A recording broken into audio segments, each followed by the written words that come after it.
La bonne info, c'est à la bonne heure sur GTV. Bonsoir à toutes et à tous. Merci de suivre l'actualité de ce jeudi 30 octobre 2025. Donc voici les titres. Maïmouna Ndour Faye, directrice de la chaîne de télévision 7TV, a recouvré la liberté ce jeudi après avoir été déférée au parquet de Dakar. Le parquet a finalement décidé de remettre la journaliste en liberté sans détention provisoire tout en laissant ouverte la possibilité de poursuites ultérieures. Vous entendrez ses premiers mots à la sortie du tribunal. Le Front pour la défense de la République FDR annonce une marche demain vendredi. L'objectif de ce bloc composé de leaders de partis est de dénoncer la cherté de la vie et la restriction des libertés entre autres. Vous les entendrez au cours de cette édition. Et puis l'atmosphère diplomatique autour du Mali s'est nettement durcie 7 semaines après l'appel urgent lancé par les États-Unis à leurs citoyens pour quitter le pays sans délai. 2 autres capitales européennes emboîtent le pas. Les autorités d'Italie et d'Allemagne demandent désormais à leurs ressortissants installés à Bamako et ailleurs sur le territoire malien de partir rapidement, évoquant une évolution imprévisible de la situation sécuritaire. Les détails, ce sera dans un instant dans le développement.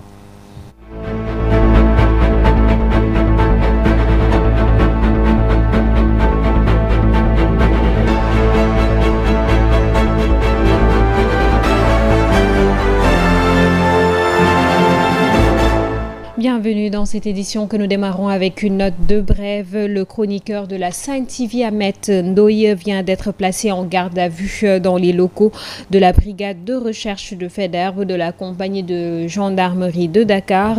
Il est poursuivi pour offense à une personne exerçant tout ou une partie des prérogatives du chef de l'État et diffusion de fausses nouvelles selon des sources de Sénéweb.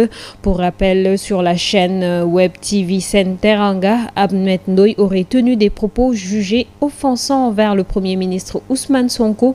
C'est dans ces circonstances que le chef du parquet a ordonné à la brigade de recherche d'ouvrir une enquête.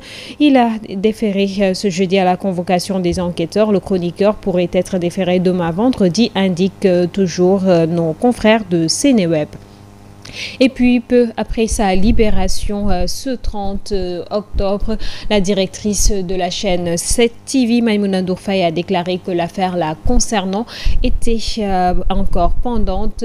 Elle a précisé ne pas savoir si les charges pesant contre elle étaient levées, mais le procureur a autorisé sa sortie à la suite de son déferment. Elle s'est exprimée au micro d'Amsatou Gano juste à sa sortie. Je suis libérée. Le dossier est passé devant la justice et on m'a demandé de me mettre à la disposition de la justice.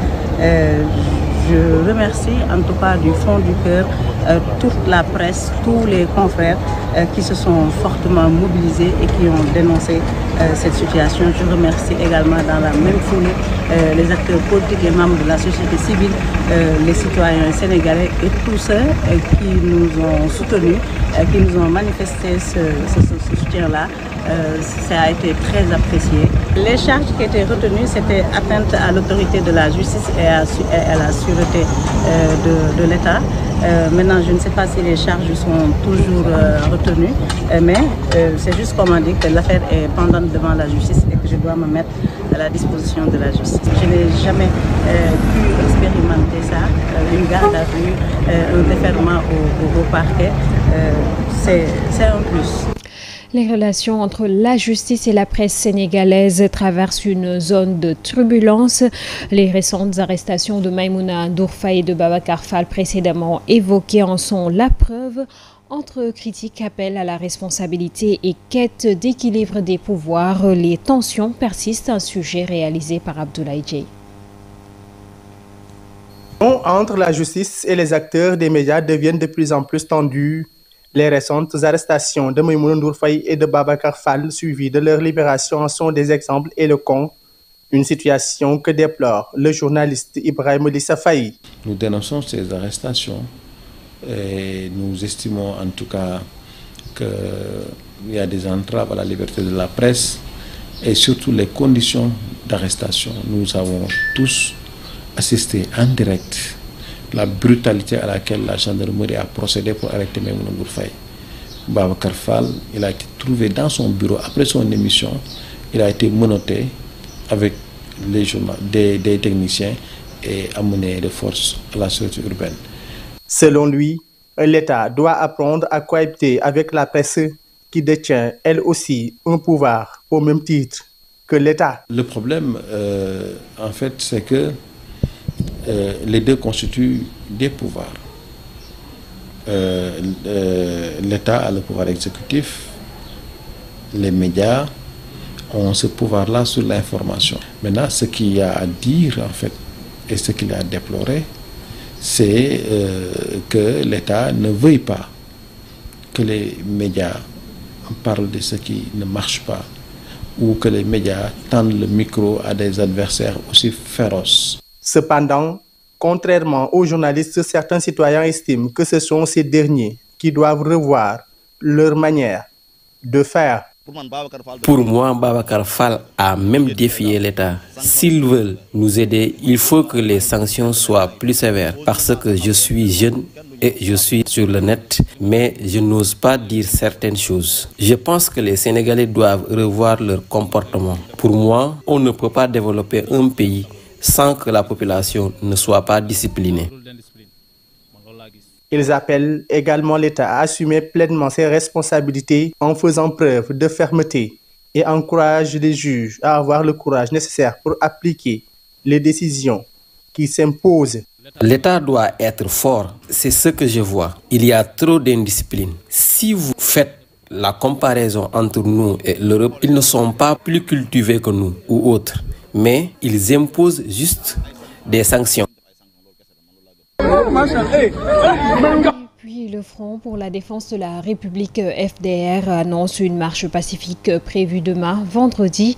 Il compte descendre dans la rue pour justement dénoncer dans le cadre d'un mouvement appelé Nyartu National.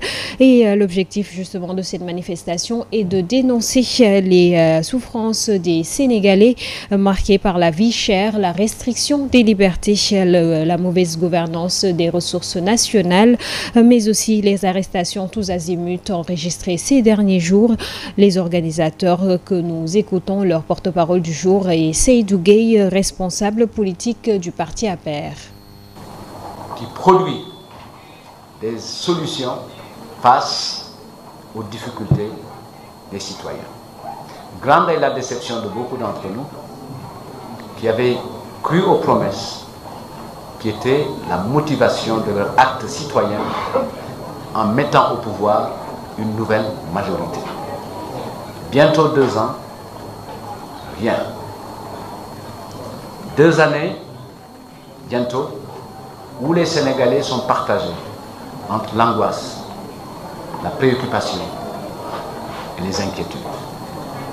C'est ça l'essentiel des positions et des points de vue. Et aujourd'hui, il y a de plus en plus de Sénégalais qui ont cette opinion que le pays va mal.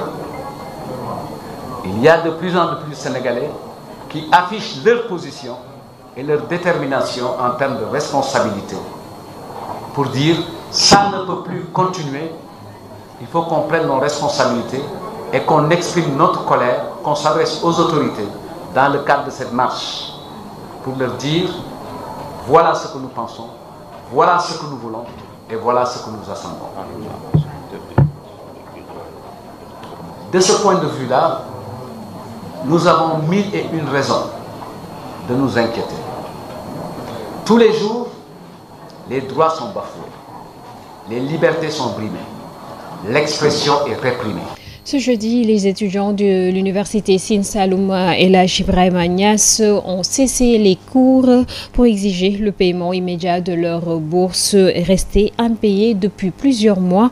Réunis au sein de l'UFR Sciences agronomiques, élevage, pêche, aquaculture et nutrition, ils dénoncent avec vigueur ce qu'ils qualifient d'injustice et d'abandon total de la part des autorités.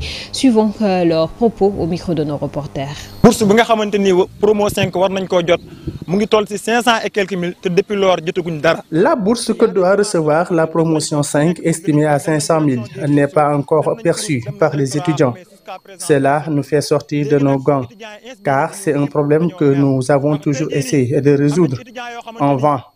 Nous avons fait toutes les démarches nécessaires pour que la situation se décante, mais toujours rien. Nous sommes même allés à la direction des bourses et au rectorat, mais nous n'avons toujours pas de réponse.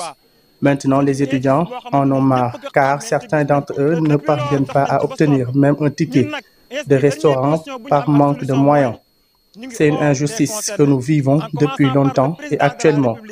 Notre dernière solution est de faire appel aux autorités pour qu'elles règlent le problème auquel les étudiants font face, car nous sommes fatigués et nous avons accepté de rester et de nous résigner malgré les conditions difficiles que nous vivons. Donc, la moindre des choses, c'est de nous payer nos bourses qui nous reviennent de droit, car sans la perception de cet argent, nous sommes confrontés à plusieurs difficultés, telles que le transport, la restauration, le problème de logement, sans parler du service médical.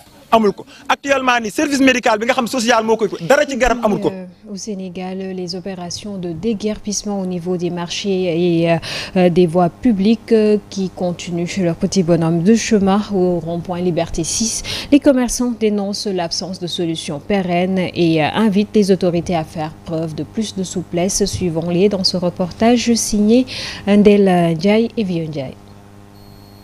Après Globane, Keur Massar et la cité Aoussa des Mamelles, les opérations de déguerpissement se poursuivent à Dakar. C'est désormais le tour du rond-point Liberté 6 avec les commerçants sur place qui ont reçu une sommation de quitter les lieux avant la date du samedi 1er novembre 2025. Une décision que déplore le délégué du marché qui estime que les autorités devraient plutôt leur aider à une réorganisation du marché que d'envisager un déguerpissement.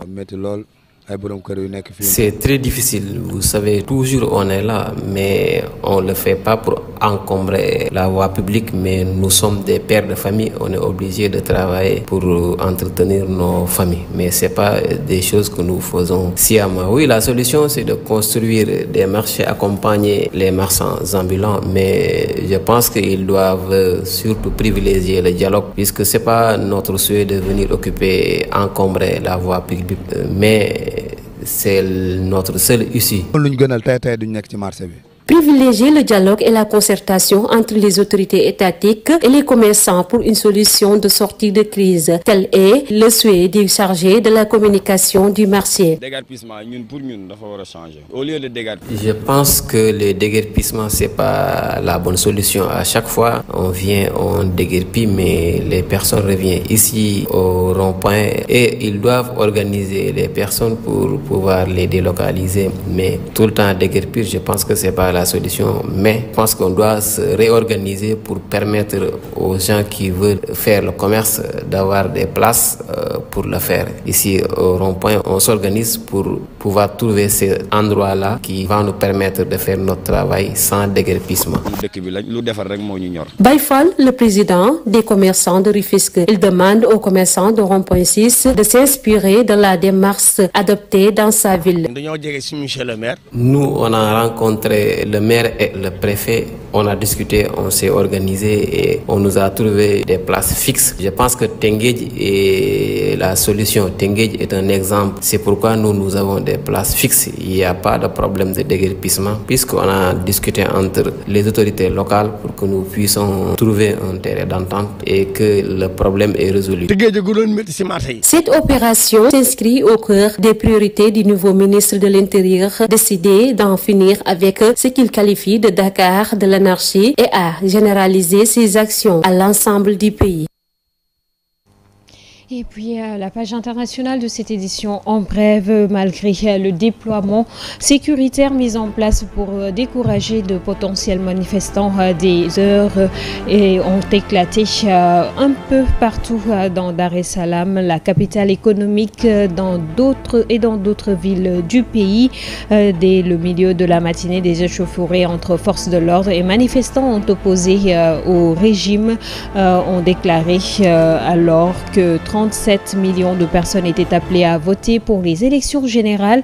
Pas de réforme, pas d'élection, criaient les manifestants en écho au slogan du principal parti d'opposant, Chadema, grand absent du scrutin, dont le chef Tundu Lissu est incarcéré pour haute trahison.